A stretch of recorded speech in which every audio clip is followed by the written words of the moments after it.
So why has Pocahontas endured as an American icon?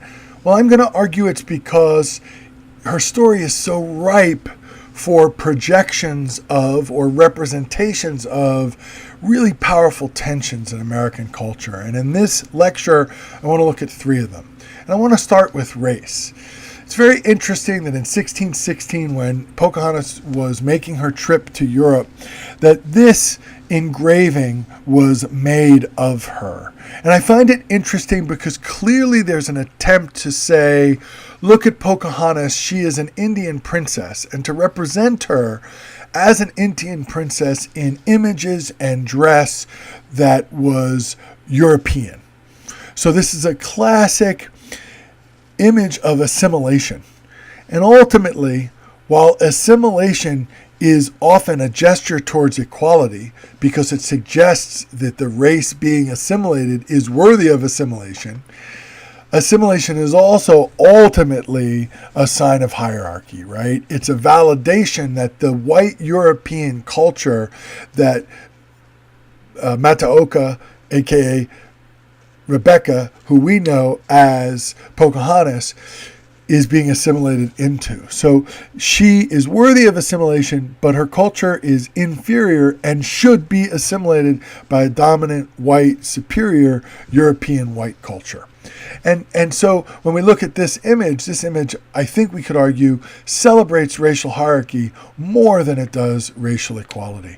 And it's kind of crazy to me that this image is 400 years old this year.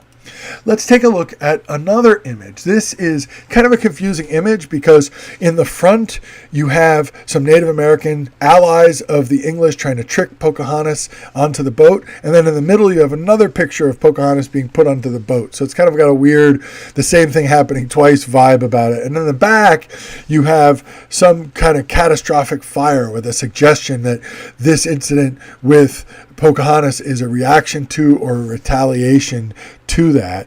It seems to be compressing a lot of different incidents. The kidnapping of Pocahontas with a very damaging raid that Native Americans engaged in the 1620s that resulted in the death of about a third of the Jamestown settlers. It seems to both being compressed here. But for our purposes, what I think is interesting is here we can see that the Pocahontas story is always connected to the nature story. And in this case, the natives are associated with nature, and the Europeans, their desire to kidnap those natives is a metaphor for their desire to capture, control the landscape itself. And that's actually what was happening. The English were taking Pocahontas hostage in hopes of getting some concessions from the Powhatan Indians who owned this or whose land this belonged to. It didn't work out that way because Pocahontas wasn't a princess in the way that Europeans understood it. It was a matrilineal rather than a patrilineal culture, and that meant that the next heir to the throne was not the child of the chief, but the brother or sister of the chief, which Europeans didn't understand. But the point is here that if we control Pocahontas, we control the land.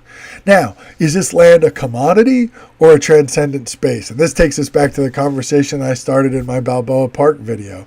On the one hand, nature is pretty grand, pretty spectacular. On the other hand, it's clearly being fought over to be controlled. And ultimately, that control is about its commodification. A lot of ways to read this, but clearly nature is part of the package, and the intimate link between Native American and land. And if we can conquer the Native American, we can conquer land. And if we can get the Native American to love us, then we can justify our conquest of both the native and the land. All sorts of things going on here that I want you to keep an ear and eye out for, because it's going to reemerge in later texts when we look at Pocahontas, from plays to films. Let's look at one more work of art. It takes us back to racial hierarchy and racial equality, right? And here we have the literally bathed in white Native American princess wearing the virginal white baptism gown, being changed from Mataoka, her Native American name, to Rebecca, her adopted Christian name. And it's hard to see this as anything but the most powerful kind of image of assimilation, image of absorption. But remember about assimilation, there's always a hint that the assimilated is worth assimilating. So it's never about just a total hierarchy, but of course it's never really about equality. She's kneeling here. She's submissive in almost every imaginable way. So far we've seen two tensions that in American culture that I really see Pocahontas resonating with. And one of the reasons we keep coming back to her story is a way of looking at and thinking about and representing those tensions. The third one is about femininity or gender. And in American culture, and it's really bigger than American culture, there's this great tension historically between traditional female subordination and ideals of equality. And you're not going to get me to argue that in 1616, 1634, or 1840, women were equal by any standard, by any imagination, by any terminology. Clearly, all of these three paintings are images of subordination. And yet, while these prevailing images of subordination are very powerful, there's an undercurrent here of Pocahontas's potential power.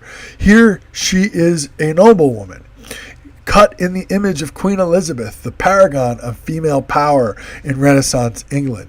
Here she is the key piece in a battle over the landscape, and a battle over land and the future of the colony.